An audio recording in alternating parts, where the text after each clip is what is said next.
There really isn't anything quite like a book to understand the perspective of others, and translated fiction takes that even further. I guess it's the fusion of an experience that's so universal and at the same time so unique. It's the antidote to othering. I've suffered heartbreak in 1960s Tokyo. What a joy it is to read. What a joy to read the world.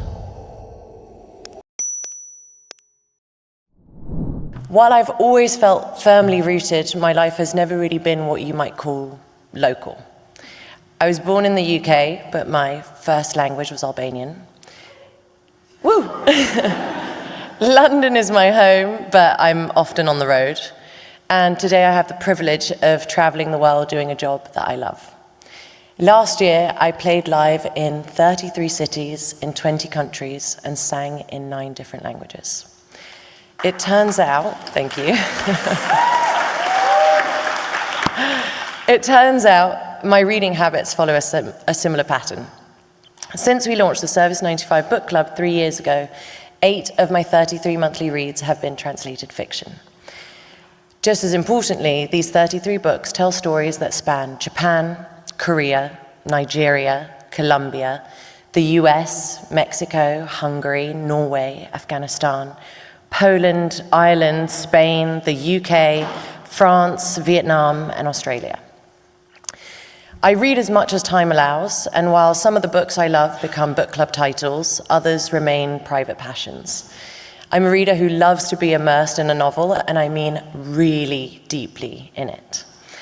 When I read translated fiction, and some of you will recognize these scenes, I walk the streets of Naples in the shoes of a young girl who's becoming aware that her future will be defined by her gender. I've borne witness to animals taking revenge on their hunters in rural Poland, or did they? I've gained wisdom I didn't know I needed from a pigeon on a balcony in Mexico City, and as Guadalupe Natal writes, you can't get anything past a pigeon. I've overheard a conversation between French rescue responders who decided not to send help to 30 drowning asylum seekers who believed they would find sanctuary on British soil. I felt the pain of a particularly lonely love in Czechoslovakia. I've suffered heartbreak in 1960s Tokyo. I've even seen my life flash before my eyes as I faced a firing squad in Colombia. Just this year, I've met sworn virgins in Albania. I thought I knew everything about Albania.